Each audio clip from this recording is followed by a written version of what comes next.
अपना फैसला आप खुद करेंगे या पाकिस्तान क्रिकेट बोर्ड का इंतजार करेंगे? Next question please. सर। भाईजान एक मिनट, नज़ीर भाई एक मिनट। नहीं देखें, आप जिस तरीके से आपने पिछले दोस्त की बात की उसका मैं आपको कोई जवाब नहीं दे सकता। इसके मैंने जवाब दिए और जवाब आप दिए।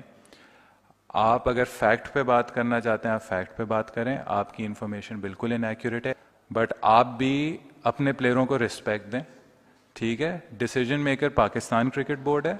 पाकिस्तान क्रिकेट बोर्ड ने जब भी जो भी फैसला लिया है, मैंने पर्सनली या प्लेयर्स ने हमेशा उसको एक्सेप्ट किया है।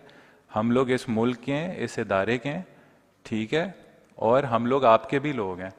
इस तरीके से डिसरिस्पेक्ट करना किसी को, ये कोई टॉलरेट नहीं करेगा। आपके आपके सवाल में बहुत ज़्यादा डिसरिस्पेक्ट था। और देखें, नहीं, ऐसा ही है। आपने अपने आप को एक क्वेश्चन वॉइस करने के चक्कर में आपने, ठीक है, आपने बोल दिया। आप किसी को अगर नीचा दिखाना चाह रहे हैं आप दिखा दें। हम लोग पाकिस्तान के लिए खेलते हैं, हमारी जो भी कोशिश हुई है पाकिस्तान के लिए रिजल्ट्स लाने की हुई है।